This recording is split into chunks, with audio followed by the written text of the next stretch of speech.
Bonjour à tous, bienvenue dans cette nouvelle vidéo, j'espère que vous allez bien. Aujourd'hui j'ai le plaisir de vous présenter mon iceberg des légendes urbaines en France. Vous allez découvrir ici des légendes urbaines que vous connaissez peut-être car nous allons aller des plus connues jusqu'à des légendes dont vous ignorez peut-être l'existence. J'espère que cette vidéo vous plaira, je vous invite à laisser un j'aime et à vous abonner à la chaîne si ce n'est pas encore fait et que le contenu vous plaît. Vous pouvez également me retrouver sur Instagram, AkenTV, c'est avec grand plaisir que je vous retrouve là-bas. Et si maintenant vous êtes prêts et bien installés, je vous laisse découvrir en ma compagnie les légendes urbaines de notre pays, la France.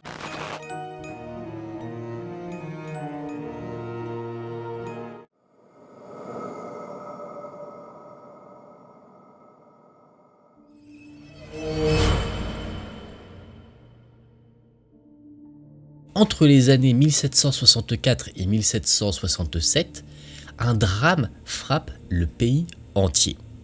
Effectivement, dans une province, le Gévaudan, une bête s'attaque sans relâche à des femmes ou des enfants. Au cours de la période que j'ai citée précédemment, ce serait plus de 70 victimes que la bête aurait eu à son actif.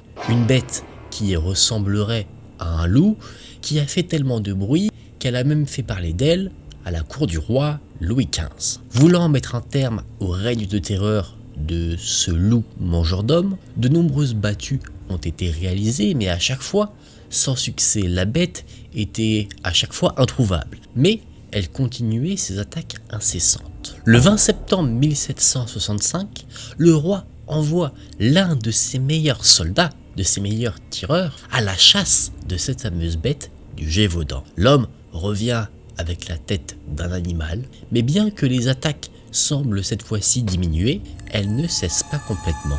C'est là qu'il y a une interrogation.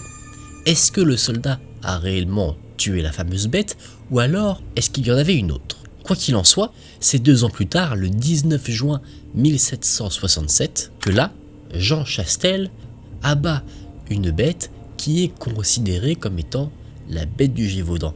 Cette bête avait déjà été aperçue par certaines victimes qui avaient réussi à lui échapper, et ces personnes sont formelles, c'est cette seconde bête qui avait tenté de leur faire du mal par le passé. Alors, on a enfin une fameuse bête qui peut être identifiée. Ça ressemble à un loup, mais ce n'en est pas un. Effectivement, la bête qui a été abattue avait des proportions nettement plus grandes que celles d'un loup normal. On pense peut-être à l'hybride entre un loup et un chien. On pense aussi que cet animal est l'œuvre de l'homme. Apparemment, pendant cette époque, il n'était pas impossible que certains chasseurs fassent s'accoupler un chien et une louve afin d'obtenir cet animal-là et ensuite chasser derrière le loup. Autre théorie, on se dit que l'animal en question n'était pas un hybride et n'était pas un loup non plus. Pour un spécialiste, c'est absolument impossible. Les loups n'attaquent pas les hommes comme ça, qui plus est quand ils ne sont pas en meute. On pense alors à un animal plus exotique, une hyène, un tigre, un léopard ou même un singe, des animaux qui se seraient échappés d'une ménagerie. Quoi qu'il en soit, cette fameuse bête du Gévaudan a bel et bien existé, elle a bel et bien commis un massacre, mais là où la légende perdure, c'est concernant la nature même de cette fameuse bête. Un animal que nous connaissons bien ou une espèce unique, ça c'est la question que la légende fait perdurer.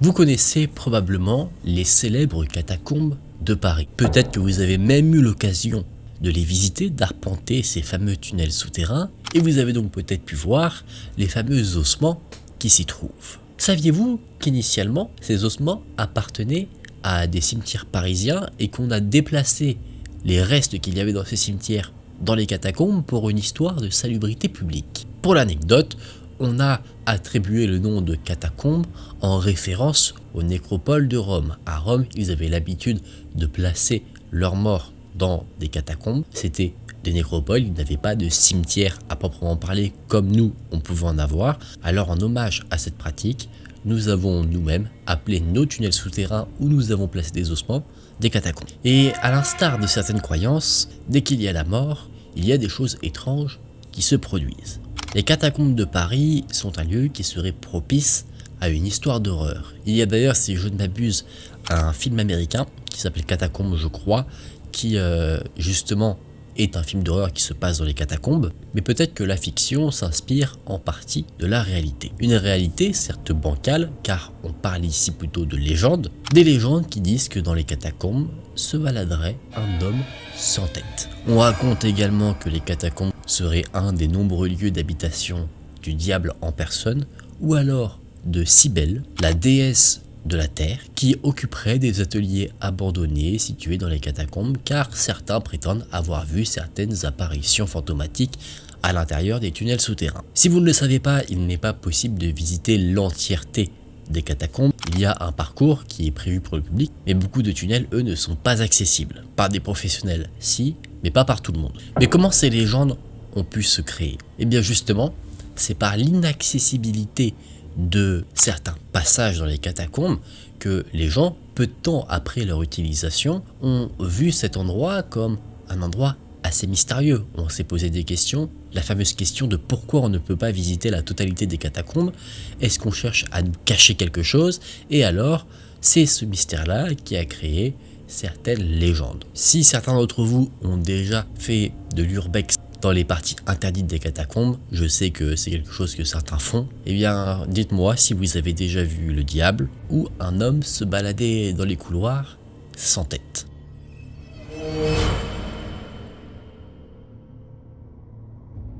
Quand j'évoque l'horreur ou le paranormal, il y a une image qui me vient directement en tête.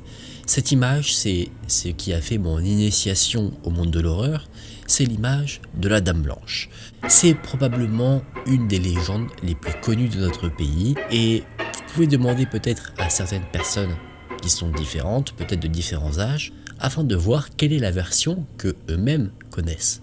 Personnellement, la version de la Dame Blanche que je connais, c'est cette fameuse Dame Blanche qui fait du stop sur une route et qui disparaît ou crie au moment d'un virage. La suite de l'histoire varie entre le décès des personnes qui sont dans le véhicule ou leur survie parce que justement le cri de la Dame Blanche est un avertissement, mais au fur et à mesure du temps, depuis le Moyen-Âge, on signale une Dame Blanche à différents endroits qui pourraient être différentes personnes qui rôderaient par exemple dans certains châteaux considérés comme hantés. Que ce soit une fée, une messagère, le fantôme d'une résidente d'un château, il existe énormément de versions de la Dame Blanche. Non données généralement aussi parce que la vision qu'on peut avoir de cette présence féminine est vêtue d'une sorte de robe blanche. Dans la version originale de la Dame Blanche, celle qui remonte au Moyen-Âge, ce serait une fée qui attaquerait tous ceux qui oseraient s'approcher d'elle. On pense par exemple que ça pourrait être la fée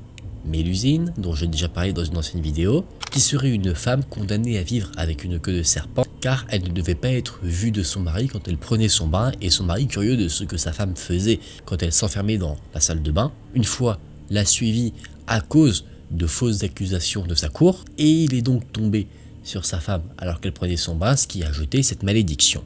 Alors, en colère d'être condamnée à vivre avec sa fameuse queue de serpent, elle se vengerait sur ceux qui souhaitent l'approcher de trop près, comme l'a fait son mari quand elle était encore sous forme humaine. Après cela, la légende de la Dame Blanche s'est petit à petit modernisée.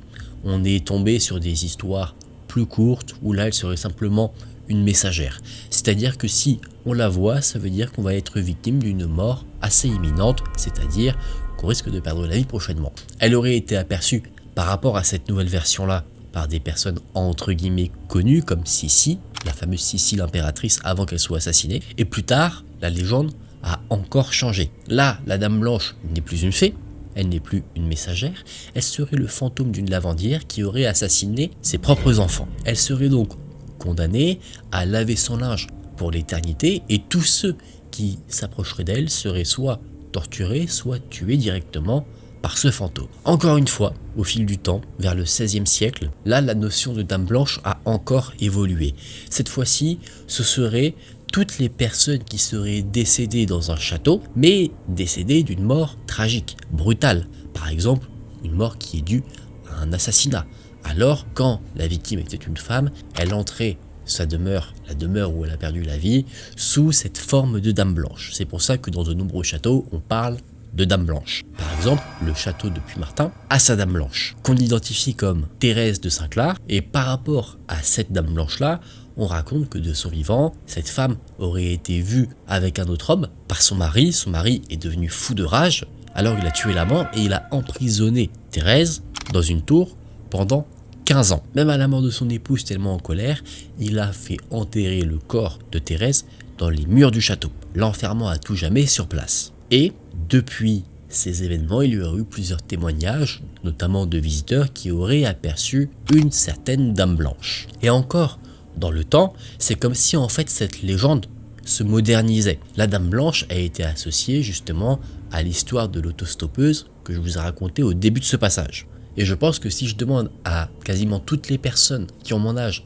pour toi c'est quoi l'histoire de la dame blanche, ils me répondront que c'est l'histoire de l'autostop. Alors je n'ai plus l'emplacement précis en tête, mais la fameuse femme qui fait du stop, et si on la prend en stop, ça va dépendre vraiment de ce qu'on a entendu, mais c'est soit on est condamné, soit son cri nous met en garde car il y a un virage dangereux. Ça, je crois que ça dépend un petit peu de qui raconte l'histoire. Donc qui sait, il est possible qu'à l'avenir, dans un avenir assez lointain je pense, cette fameuse légende de la Dame Blanche ait encore une fois une version qui sera plus moderne par rapport à l'époque future.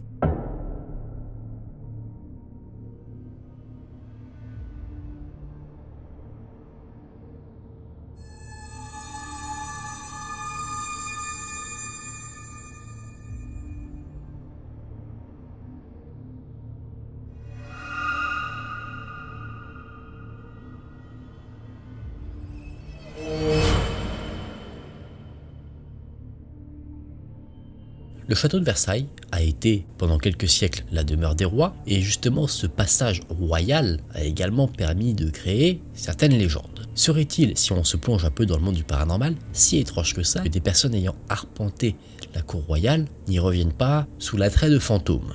Eh bien c'est ce que cette légende-là semble raconter. En plus, ce qui est assez incroyable, c'est que cette fameuse légende en question est plutôt bien détaillée car elle trouve son point initial dans un témoignage. Au XXe siècle, au mois d'août, Éléanore Jourdain et Anne Moberly, des Anglaises, décident de visiter le château de Versailles. Il fait chaud, pas très beau, et alors qu'elles sont à la recherche du petit Trianon, elles commencent toutes deux à se sentir assez mal, à se sentir oppressées. Donc, un peu perdues, elles demandent leur chemin à deux hommes qui sont habillés avec de longs manteaux, des tricornes, et ces messieurs leur indiquent le chemin à prendre. Dans un premier temps, les deux femmes se disent qu'elles ont eu affaire ici à des jardiniers. Elles continuent leur route vers le petit Trianon, mais à chaque fois qu'elles s'en approchent, elles se sentent de plus en plus oppressées. Là, elles tombent devant une autre structure où il y a à l'intérieur une jeune fille d'environ 12-13 ans et avec elle une femme adulte qui porte des vêtements assez inhabituels pour l'époque. Les deux femmes continuent leur visite, elles rencontrent d'autres personnes et à chaque fois qu'elles rencontrent des nouvelles personnes, elles se sentent mal à l'aise, angoissées, alors que les personnes en soi ne font rien de plus que leur indiquer le chemin. Elles arrivent finalement au petit Trianon et effectuent leur visite. Mais c'est quelques jours plus tard qu'une des deux femmes, assez décontenancée quand même de la visite qui s'est passée, a communiqué avec celle avec qui elle se trouvait à ce moment-là, et c'est là qu'elles ont partagé leurs impressions. Et leur impression est claire, c'est que Versailles est hanté. Elles en rigolent, d'abord, mais c'est plus tard, une fois que les deux femmes sont revenues à Oxford, au Royaume-Uni, que là, c'est la vue d'un tableau qui va les choquer. Le tableau qui est vu est une représentation de Marie-Antoinette. Et les femmes trouvent que l'une des personnes qu'elles ont croisées alors qu'elles se rendaient au petit Trianon lui ressemblait étrangement. Que ce soit le visage, les vêtements. Alors, les deux femmes font des recherches et elles tombent sur des personnes qui affirment, elles aussi, avoir déjà assisté à des événements plutôt inexplicables au château de Versailles. D'ailleurs, toujours sous l'emprise de la curiosité, une des deux femmes retourne à Versailles et cette fois-ci elle arrive à identifier un nouveau fantôme qu'elle aurait vu. Ce serait pour elle le comte de Vaudreuil. Alors, est-ce que cela n'est que fabulation? Ou alors est-ce qu'il y a eu réellement des visions fantomatiques au sein du château de Versailles? C'est ce qui anime aujourd'hui la légende du château royal.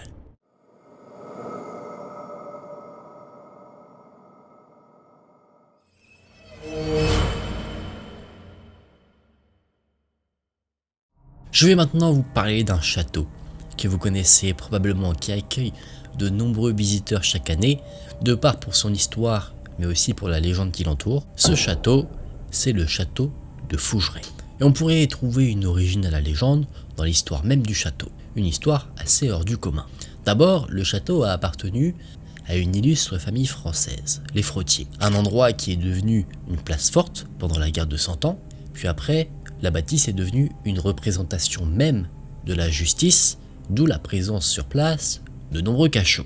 Cachot plus justice, pour moi, c'est également synonyme de torture, donc il est probable qu'entre les murs du château, il y ait eu énormément de souffrance. À la Révolution, les choses évoluent. C'est le maire de la commune qui décide de s'installer sur place, et des générations plus tard, le château est racheté par une nouvelle famille. Le château n'est plus un lieu où la souffrance règne, mais est plutôt désigné comme étant un point de rencontre. Mais c'est après la Seconde Guerre mondiale que là, le château est complètement abandonné.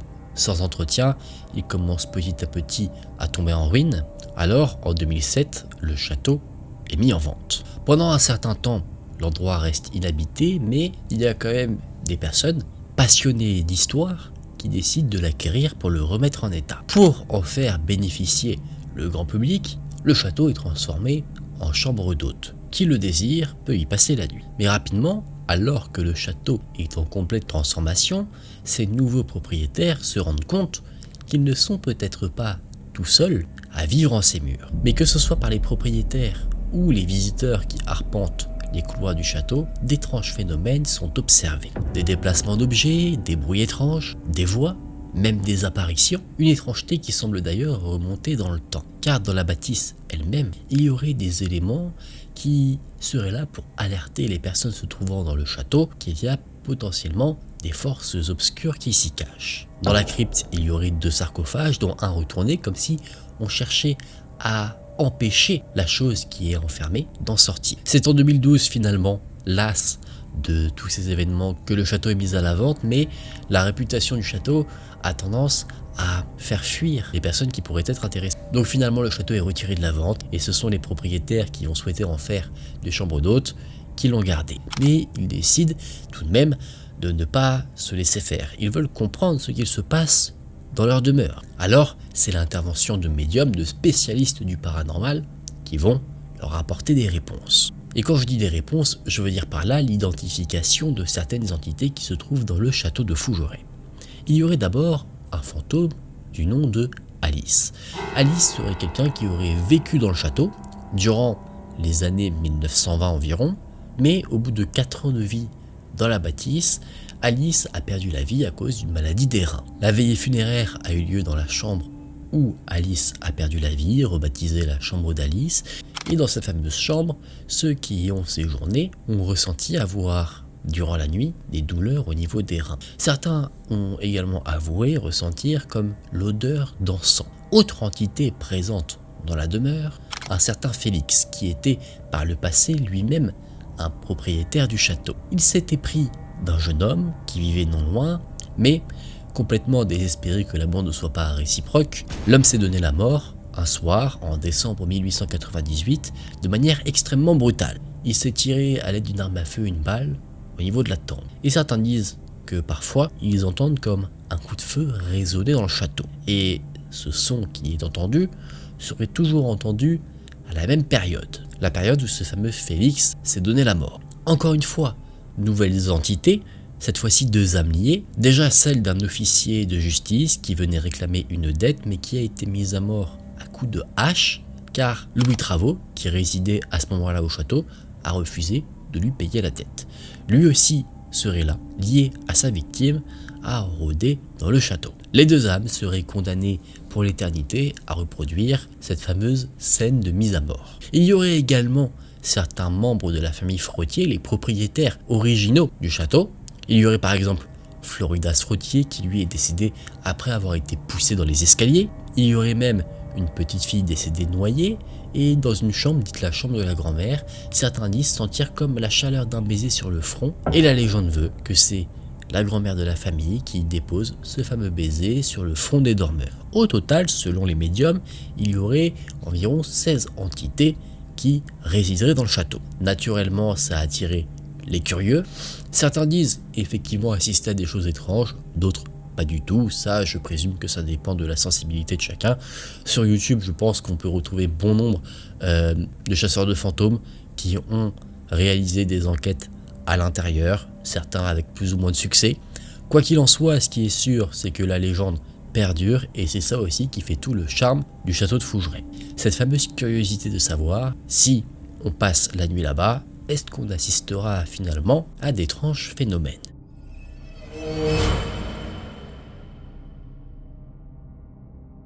Il y aurait une légende qui entourerait le pont Valentré et la légende se nomme le diable du pont Valentré, comme si le diable lui-même était en lien avec ce pont situé à Cahors. Fabriqués au Moyen-Âge, les ponts avaient une signification assez énorme, très symbolique. Effectivement, ils permettaient de passer d'une rive à l'autre, chose qui sans pont était impossible. Alors, une fois le pont bâti, du haut de celui-ci, on voyait le courant de l'eau en dessous qui s'agitait. Et à l'époque médiévale bien sûr, on voyait là un signe de mauvais augure, comme si le diable lui-même agitait les eaux, voulant prendre la vie de quiconque tomberait du fameux pont. D'ailleurs, en parlant du pont en question, lors de sa construction a pris beaucoup de temps, ça avait tendance à traîner sur la durée. Il coûte extrêmement cher aux différents seigneurs, ce qui les énerve, ils pensent avoir été trompés, et tout le monde se dit que ce pont va rester en fait à l'état de travaux perpétuels. Mais, alors que le pont est presque achevé, on raconte qu'il y a eu des crues inimaginables, avec un courant de l'eau très puissant qui emportait les hommes, les outils de travail, les matériaux. Alors, rapidement, pendant cette époque médiévale, on a commencé à se dire que cet événement problématique pour la construction du pont n'était pas un événement naturel. C'était en réalité pour eux le déchaînement de la colère du diable qui ne souhaitait pas que ce pont soit construit. Pourquoi ? Parce que si le pont est construit, les personnes pourraient le traverser d'une rive à l'autre en toute sécurité. Alors il n'y aurait plus personne pour s'aventurer dans l'eau dangereuse, retirant donc des âmes que le diable pouvait avoir assez aisément. Alors, des hommes d'église sont venus pour exorciser l'endroit. Mais, malgré l'intervention des hommes d'église, la construction du pont n'accélère pas. Elle se remet encore une fois à traîner. Alors, on raconte que l'architecte lui-même du pont a décidé de prendre une mesure pour voir son pont être terminé. Cette mesure, c'est qu'il aurait proposé son âme au diable pour qu'il lui permette de finir sa construction. Alors, la construction prend presque une tournure magique, car le diable, lui qui cherchait à empêcher la construction, maintenant, y participe. Et voulant piéger le diable lui-même, l'architecte l'a convoqué de nouveau pour lui demander de faire quelque chose qui était absolument impossible. Alors, dans l'impossibilité de réaliser la tâche qui lui avait été demandée, l'architecte arrive à conserver son âme. Le pacte avec le diable ne peut pas être conclu. Et ça, bien sûr, c'est quelque chose que le diable n'apprécie absolument pas. Alors, il se remet à sa tâche initiale, celle de démanteler le fameux pont. Chaque nuit, le diable viendrait pour retirer la dernière pierre placée sur le pont. Et en 1879, on a inauguré cette fameuse légende en sculptant le diable qui tentait d'arracher une des pierres du pont. Bien sûr, ce n'est qu'une légende qui s'appuie énormément sur la sorcellerie, le paranormal et même la religion, mais je trouve personnellement que ça ajoute une histoire folklorique à un lieu, et en se rendant sur place, on doit pouvoir imaginer justement toute la scène et faire des liens en voyant notamment cette fameuse pierre sculptée, j'allais dire en l'honneur du diable non, mais pour représenter la fameuse légende en question.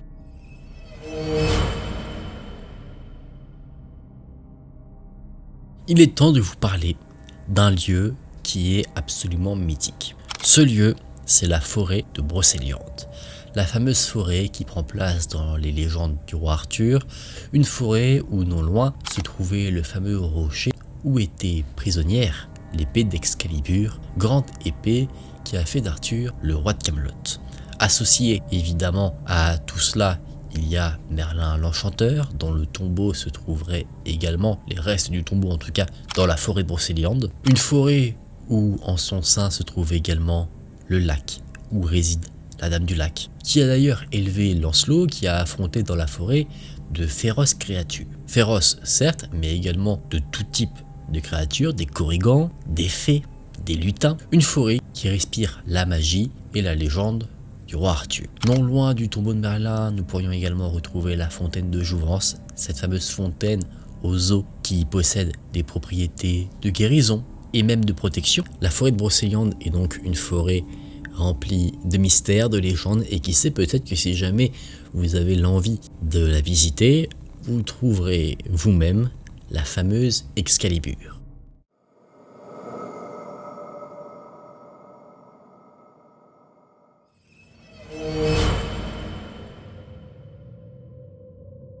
Dans la ville de Saint-Quentin, dans l'Aisne, une maison a posé beaucoup de problèmes aux personnes qui y ont vécu. Bruit bizarre au rez-de-chaussée, comme des casseroles qui tombent, un bruit de craie qui semble venir des murs, vous savez, le bruit absolument horrible, la craie qui grince contre le tableau, ou alors même des cris de personnes qui semblent complètement agonisées. C'est ce qu'ont vécu des personnes qui ont vécu dans la fameuse maison dont je vais vous parler maintenant. Et tout ça sous le doux bruit des ronrons de mon chat.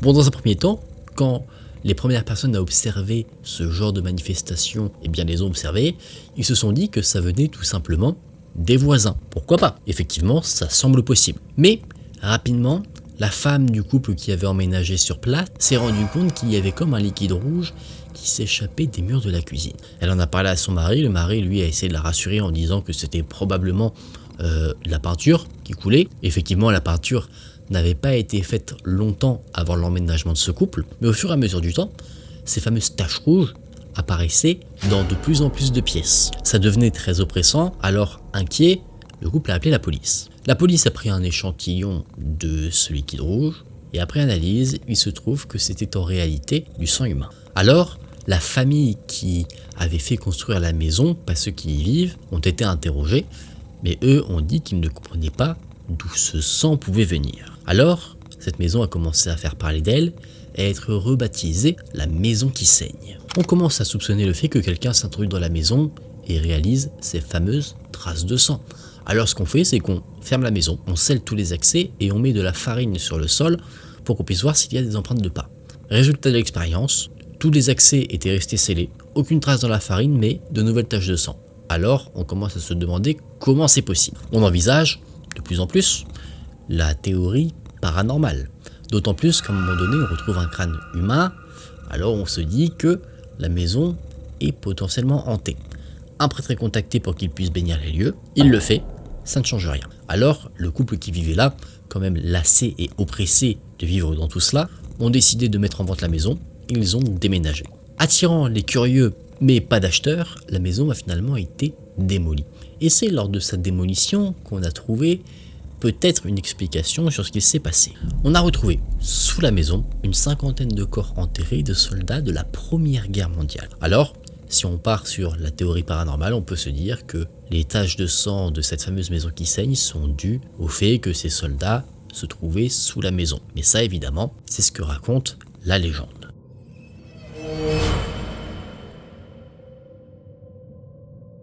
Il y a un château, non loin d'Angers, le château de Brissac, qui est une forteresse qui a été bâtie au XIe siècle. Et une légende concerne ce fameux château. Le fils d'un homme, Pierre de Brézé, s'est installé au château avec sa femme une fois que son père a perdu la vie. Pierre de Brézé était quelqu'un qui s'était procuré le château à un moment donné au cours de son histoire. Et c'est ce fils qui aurait commencé à constater d'événements assez étranges et des événements qui touchent sa famille elle-même. Il se trouve que son père avait perdu la vie car il s'était sacrifié pour sauver le roi. Mais avant cet acte courageux, cet homme avait découvert que sa femme avait une liaison avec l'un de ses amis.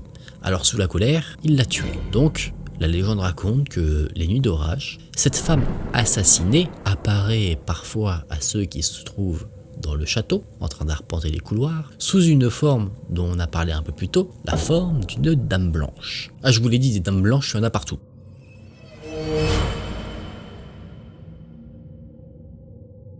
Il y a une abbaye en France, l'abbaye Notre-Dame de Mortemer, qui est considérée comme étant l'abbaye la plus hantée de notre pays. On raconte qu'il se serait déroulé là-bas un exorcisme et que dans les sous-sols de l'abbaye apparaîtrait parfois une dame blanche, encore. Mais cette fois-ci, on peut l'identifier. Ce serait Mathilde Lempresse. On pourrait également voir un gobelin qui prend l'apparence d'un chat. Je vais commencer à me méfier de Lucky. Et il y aurait également dans la forêt aux alentours de l'abbaye l'apparition de moines qui auraient été massacrés. Toutes ces légendes ont été retranscrites dans un livre publié en 1986, mais c'est la seule source qu'il y a. Il n'y a pas d'histoire avant la publication de cet ouvrage qui justifie qu'il y ait des légendes. Donc ces légendes s'appuient sur quoi? Sur simplement ce qui est dit dans le livre. Mais 4 ans plus tard, après la sortie du livre, en 90, une journaliste a dit avoir réussi à prendre en photo plusieurs fois un spectre qui hantait les lieux. Quoi qu'il en soit, un peu à l'instar du château de Fougeray, c'est un endroit qui attire les curieux, en recherche de sensations en lien avec le paranormal. Mais pour le moment, rien n'a permis de démontrer qu'il y avait vraiment quelque chose qui se trouvait dans cette fameuse abbaye la plus hantée de France.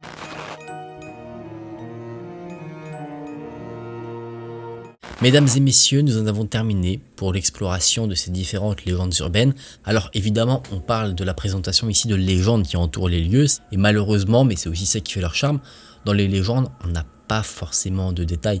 On a en soi un élément d'histoire, mais c'est tout, on va dire. Il y aurait apparemment un fantôme à tel endroit qui serait peut-être telle personne, mais il n'y a aucune preuve derrière qui permet de montrer la véracité de la chose. Ce ne sont que des histoires pour alimenter notre folklore. Chaque pays a ses propres légendes urbaines. Ça nous tenait à cœur de vous présenter celles qu'on pouvait avoir en France, de vous en faire découvrir peut-être certaines. En plus, il y a fameux côté Dame Blanche où c'est un peu le côté symbolique pour moi, parce que c'est ça moi qui m'a éveillé un peu à l'horreur, cette fameuse histoire qui repose sur absolument rien, le truc de l'autostoppeuse.